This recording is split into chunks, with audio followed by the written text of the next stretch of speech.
This is your Active Aging Minute, healthy tips for successful aging, brought to you by Active Aging Canada. Today we are speaking with John Griffin, an award-winning retired professor, researcher, and author. As part of the strategy, the exercise strategy and working with myofascial, involves starting with small movements, that is not a big range of motion. Try to avoid too much momentum and certainly don't get into a fatigue situation.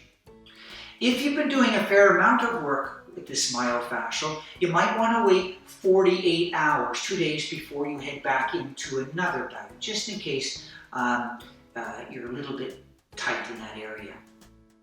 Now, another thing I should point out is that the fascia can contain as much as 25% of the body's water. So one of the things that can be very effective is a roller, to be able to distribute that water, assuming you're well hydrated. So the number one point is that you need to be hydrated.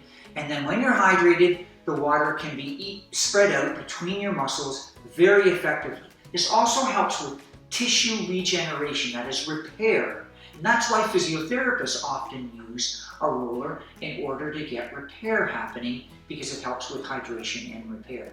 So let's say that we were working a lot with our posterior superficial line that we talked about, the one that runs right from our heel all the way up to the back of our head.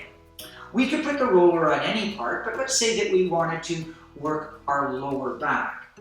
So getting into a position where you're supported, get the roller right at your lower back area, support yourself, make sure that your trunk is stable, and then you can roll only using part of your weight. Sometimes it can hurt certain areas of the body, it feels like it, but you can take some of that weight with your arms. And by rolling back and forth like this, the layers of muscle, and there's 4 or 5 layers in your back. In between each of the layers, there's fascia and water in that area. And in order to make it the healthiest it can be, that allows for force transmission and for flexibility, this sort of thing can help a lot.